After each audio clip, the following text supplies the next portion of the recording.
자, 최정화의 벙커가 없는 자리를 한번 배워보죠. 지구의 재앙이라고 할 만한 폭설이 퍼붓고 있다. 밤새 대기 그물 5천만 장을 설치해 얼음알갱이들 800호나 걷어냈지만 5분 만에 모든 그물이 파손되었다. 더 이상은 통제 불가능한 상황이다. 현재 시각 2029년 7월 15일 오후 1시 12분 날씨 통제센터는 대기순환 조절 능력을 완전히 상실했다. 자, 일단은 배경이 미래죠. 그래서 배경이 미래여서 미래의 어떤 날을 대상으로 하는 그런 소설이 되겠고, 보통 이런 걸 SF 소설이라고 합니다. 날씨 통제센터의 경비호는 대륙권을 벗어나 대륙권 개명으로 일시적 이탈 상태를 유지하게 됐다. 탑승자는 15, 그리고 지금 막 12이 되었다. 3명이 어떻게 된 거야? 네?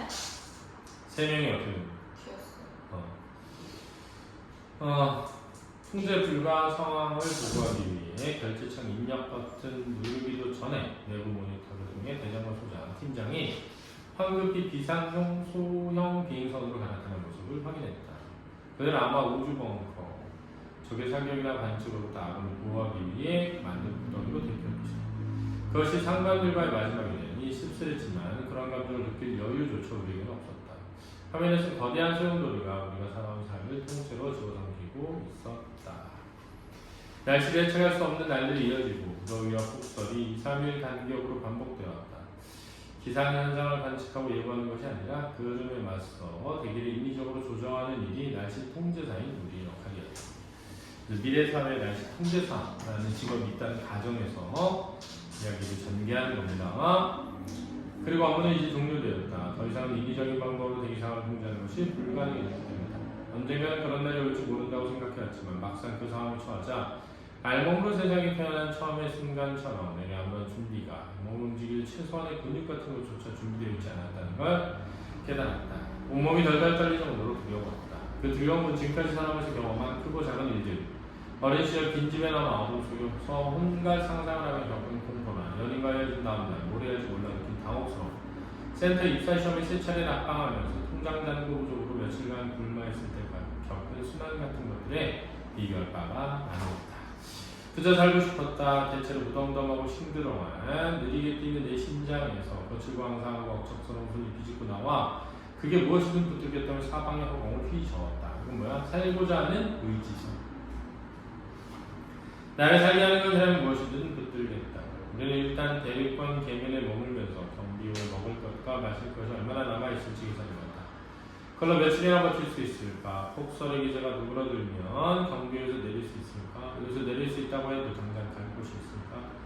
집은 일찌감치 폭풍이 날아가 버렸을 텐데 마음을 다잡을 만한 희망이 단서도 찾기가 어렵다. 이제 어떡하지? 이번 달 월세 내리지 않아도 된다는 사실에 감사해야 하나? 나는 가끔 집값이 밀리는 것을 민감하게 여겼던 집주인 얼굴을 떠올렸다. 그는 신도시 재개발 구역에 투자하려고 적금을 붓고 있었다. 거주민들을 내쫓고 지어오르던 신축 아파트도 거래 중이던 은행의 건물도 만기일이 2달 남은 적금 통장도 모두 날아가 버렸을 것이다. 무엇에? 폭설에. 그렇지? 그가 꿈꾸던 안락한 노후도 고질병이었던 관절염도 종합안보험 등 뭉뚱이도 인기가수로 모델로서 광고를 짓고 있던 보험회사와 보험회사의 직원들, 그들의 소중한 가족도 다 함께 폭설에 파묻혀 이 세상이 사라지고 말았다. 경비의 나머지들이 나처럼 벙커가 없는 자들이다. 운 좋게 재난 현장을 피할 수 있었지만 이후의 일을 보장할 수 없었다. 재난 현장은 그저 피할 수 있었던 이유는 뭘까? 뭐에 있어서? 대륙권 계면 사이에 있는 경비호에 있었기 때문이지, 그지? 날씨 통제센터에, 그렇지? 그러나 벙커는 없죠. 벙커로 떠는 사람 누구야? 윗사람들이죠.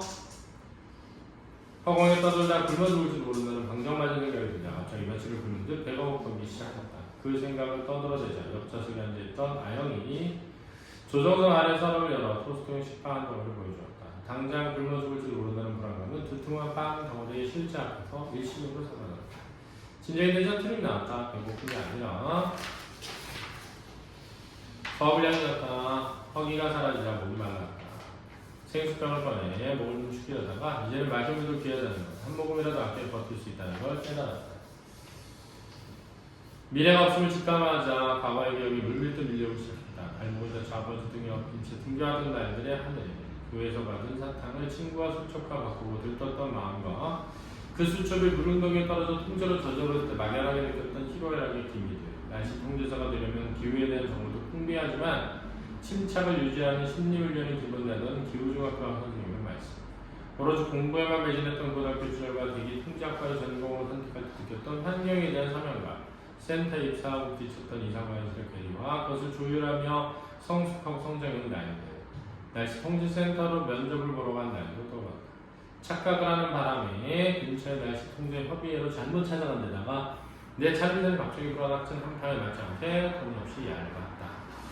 팀장은 내가 장소를 잘못 찾은 것이나 그래서 10분 정도 지각한 것은 아무렇지 않았다. 센터를 찾아온 사람 중에 간혹 그런 경우가 있다며 내가 마음을 편히 가질 수 있도록 배려해주었다. 인간미가 있는 사람이었다. 거기까지 기억나자 그가 날씨 통제센터에서 자기와 같은 역할을 완수하는 것보다 위험한 상황에서 벗어나는 것을 더 높은 순위로 두고 회사를 나가는 것, 즉 경로를 탈출한 것에 대한 배신감을 가라앉힐 수 있었다. 나는 배신감이 느꼈는데 그가 잘해주었던 과거를 떠올리면서 그 기억을 잊는다는 거죠. 한순간 불어닥친 폭설처럼 전혀 예상할 수 없는 일을 아닙니다. 대기 불안정한 상황은 점점 더 심해졌고 날씨가 센터의 통제권을 슬슬 벗어나기 시작한 건 벌써 10년 전 일이었다. 모두가 위험하다는 것을 알고 있었다. 상황을 바꾸기 위해 삶 전체를 바꿔야 한다는데 염두를 내지 못했던 건 우리 인간들이었다. 날씨는 인간들이 중대한 결정을 내리기를 자신의 삶을 통째로 바꾸기를 아주 오랜 시간 동안 기다려왔다. 나는 팀장과 나누지 못한 인사를 보고도 대신하기로 했다. 팀장이 근무지역을 탈했다는 내용이었다. 보고서 양식상 결제는 원래 수정이었고 그 역시 팀장과 함께 해서 나갔지만 일단 계속 써보기로 했다. 그건 고프지도 않은 배를 불려 불안감을 떨쳐내는 것만큼은 어리석은 짓이었지만 그 짓이라고 하지 않고는 버틸 재간이 없었다. 그걸 끝내는 일은 더 두려웠으니까. 그 무의미한 과정이 계속 이어지기를 끝나지 않기를 바라는 것. 그게 무지한 내가 그 순간 바란 점이었다. 그 다음에 갈 일은 뭔지 잘 몰랐으니까. 자, 왜 무의미하지? 어차피 지고 나왔어. 그렇죠. 사실은 이미 도망갔고 관리자도 없고 그런 관리자가 없는 관리자한테 관리자에게 보고를 쓴다는 것 자체가 의미가 없겠죠. 그죠? 보고서를 한다지 못했다. 나는 어리석은 일을 지속할 정도로 뻔뻔하진 않게 됩니다. 때로는 그저 형식이 없는 정도로 만족할 수 있었다면 스스로를 내가 맡은 일과 동일시하지 않았다면 그런 측면에서 내 상관들을 도저히 이해할 수 없기도 했다. 이 삶을 살면서도 다른 삶을 준비하고 하루아침에 다른 방향으로 돌아서는 뻔뻔스러운 경태하고 직원들의 역할뿐이라고 여기는 가벼운 태도 같은 것들 아니다 아닐 수도 있었다.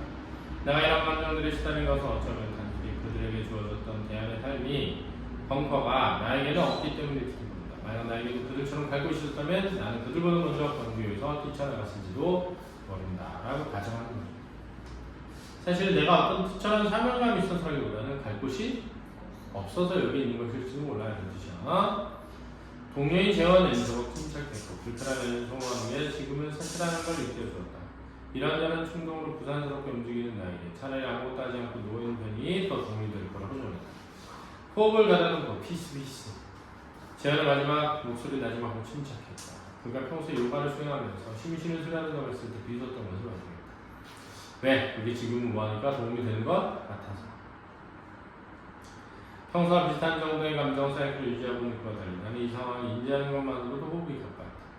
호흡을 가다듬게 해도 생각을 멈추기도 어려웠다. 재원이 가르쳐준 대로 심호흡을 몇 번 하고 난 뒤에 잠을 청했다. 최소한의 움직일 것, 불필요한 일은 생각조차 하지 않을 것. 그게 당시 우리가 할 수 있는 최선이었다.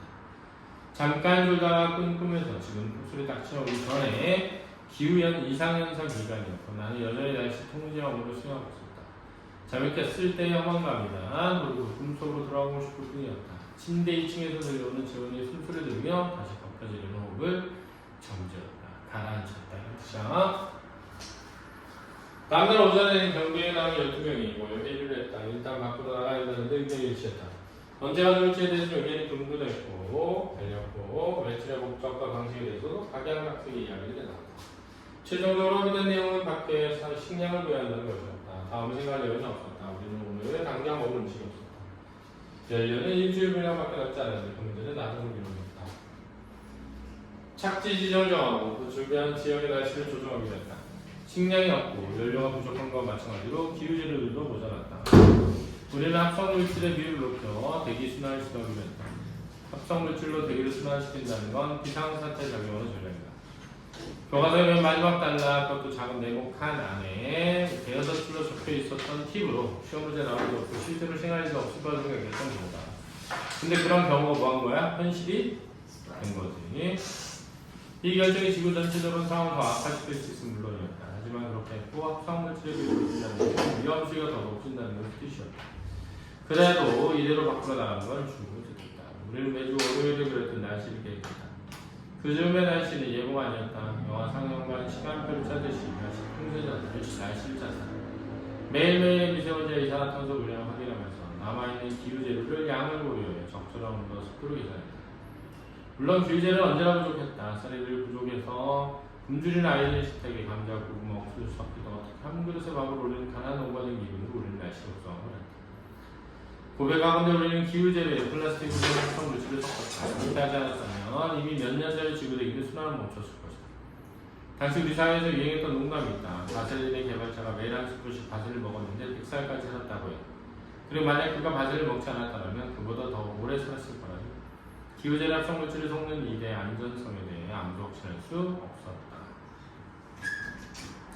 합성물질의 폐해는 곳곳에 나타났다. 성인뿐만 아니라 신생아들의 신체에서 미세 합성물질이 검출되었을 때 센터에서는 긴급 회의가 열렸고 일주일 넘긴 개인통 시민들에게 신종 바이러스 예방을 의존하고 알리기로 했다. 우리는 그보다 나은 대안을 찾지 못했고 대기의 순환을 그렇게 가까스로 지속하는 동안 또 다른 대안을 찾을 수 있을 가능성을 보이지 않았다. 그러니까 국민들을 뭐 한 거야? 속인 거죠. 사람들 속이고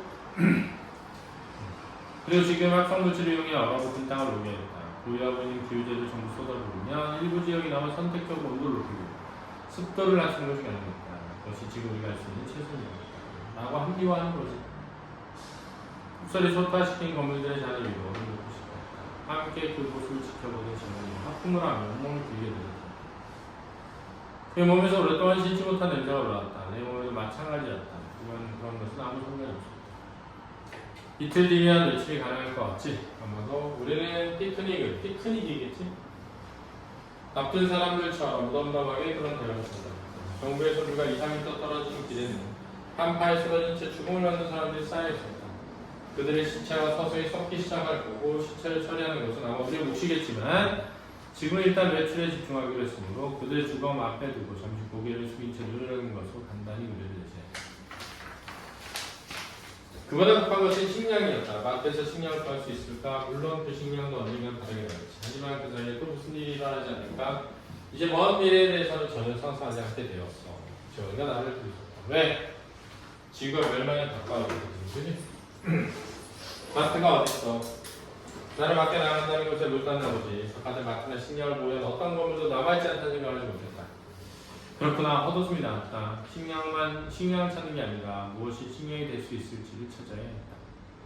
벙커라도 습격할 기세에 재원이 농담을 했지만 그 순간 그게 현실적인 대안일지도 모른다고 생각했다. 나는 팀장의 벙커에 침입해 그 냉장고에 든 것을 빼앗고 싶었다. 그의 것을 내 배낭으로 옮겨 담는 모습을 떠올리는 것은 어렵지 않았다. 그만큼 절박했기 때문이지. 그지? 먹을 게 없어서. 일주일 후에 1차 며칠이 진행되었다. 진행료는 모두 6명으로 나와 재원이 투입니다. 근방의 상황을 살피는 것 정도로 목적한 간단하게 큰 얘기입니다. 혹시 에너지원이 될 만한 것을 발견한다면 가져오지 않고 리스트를 작성하기로 했다. 우리는 강동면을 쓰고 강함으로 씁니다. 걷기 시작한 지 채 5분도 되지 않아서 6명 모두 몸이 얼어붙었다. 추위 때문이 아니라 소름 끼치는 옥삭함 때문입니다. 기온을 높였기 때문에 시세들이 국대되어야 하는데 방금 처리를 한 듯 사망 당시 모습 그대로였다. 곧 의문이 퍼졌다. 아이가 내 방 한복에 들러붙어 60곤충을 발견했다. 그가 내 어깨에 손을 대고 뭔가 떼어냈다. 그게 60곤충의 번종이라는 것을 알아보는 것은 한조였다. 60곤충이 시체곤충이라도 불리기도 하는데 유충이 시체를 먹이로 삼기 때문이다. 성충이 분비물을 시체에 뿌리면 시체는 썩지 않고 유지되고 유충이 양분으로 쌈을 쓰는 물질로 바꾼다. 성충이 시체 안에 알을 낳고 알에서 깨어난 유충은 사람의 시체 안에서 양분을 먹으며 사는 것이다.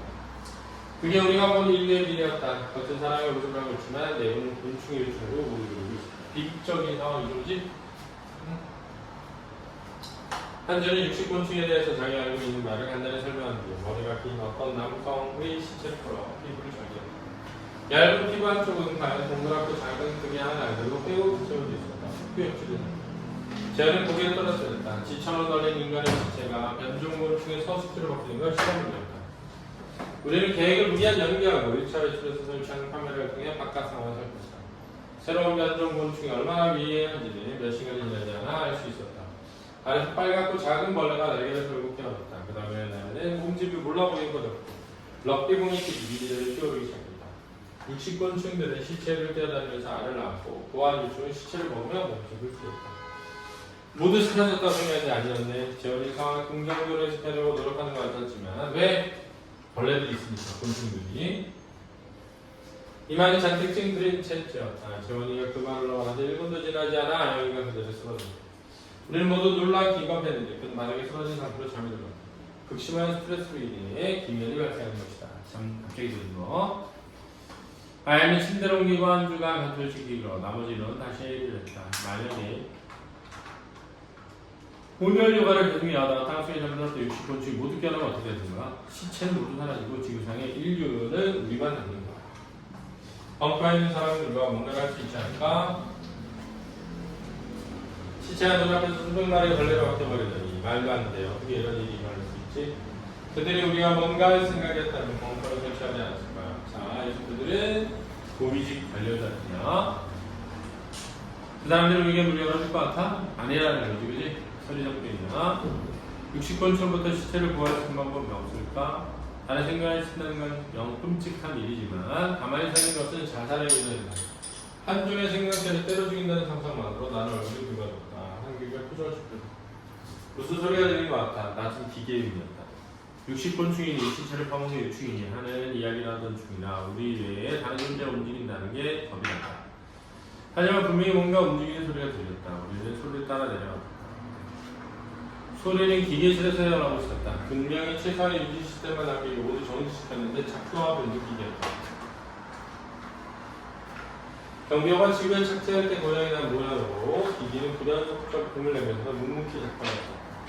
이게 대체 뭐지? 재원이었다. 그럼 우리가 생각하는 듯 기계 전원을 껐다. 기다렸다. 그리고 잠시 뒤에 전원 버튼을 눌렀다.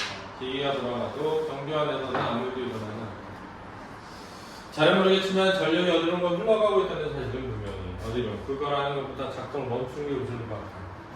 재원이 블랙 버튼을 눌러 기기의 전원을 껐다. 우리 중에 누구도 알지 못하는 시스템이 작동하고 있다는 것은 놀라운 사실이다.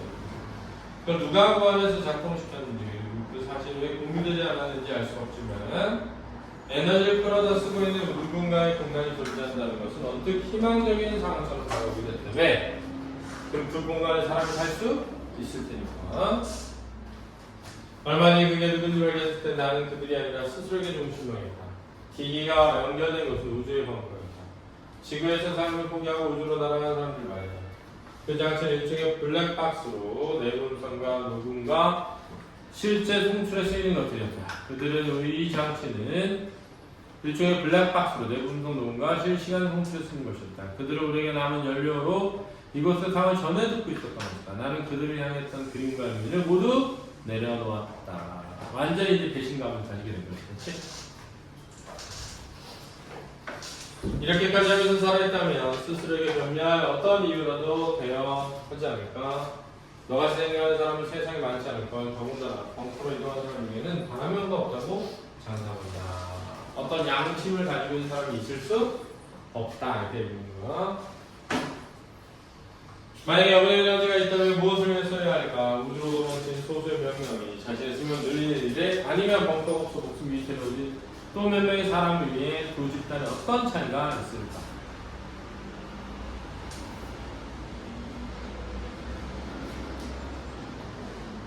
나는 객관적으로 생각할 수 있었다. 큰 차이가 있다는 생각도 들고 어떤 면에서는 같은 일이라는 생각도 들었다. 내적 보내지? 지구 전체의 더 이로운 일은 무엇일까? 그리고 만약 지구의 이로운 일이 나 자신에게 해가 된다면 나는 기꺼이 그런 선택을 할 수 있을까? 지구에 영혼의 에너지가 없다는 건 분명해요. 재원이가 종이선 작들했다. 멸종된 북부공이 인류의 미래를 걱정하는 꼴이라면 그는 나를 놀렸다. 다시 말하지만 직무로서는 꼭 필요한 일이 아니라면 하지 않는 것이 가장 현명하다고 생각합니다. 쓸데없는 생각할 에너지가 있다면 다음에 더 주면 됩니다. 내가 요즘 왜 게임을 하지 않는지 알려줄까? 바둑돌을 하는데 신체에서 20W 에너지가 사용되기 때문이야. 그러면 20W 에너지를 뭐 하려고? 끼려고 한다라는 뜻이야.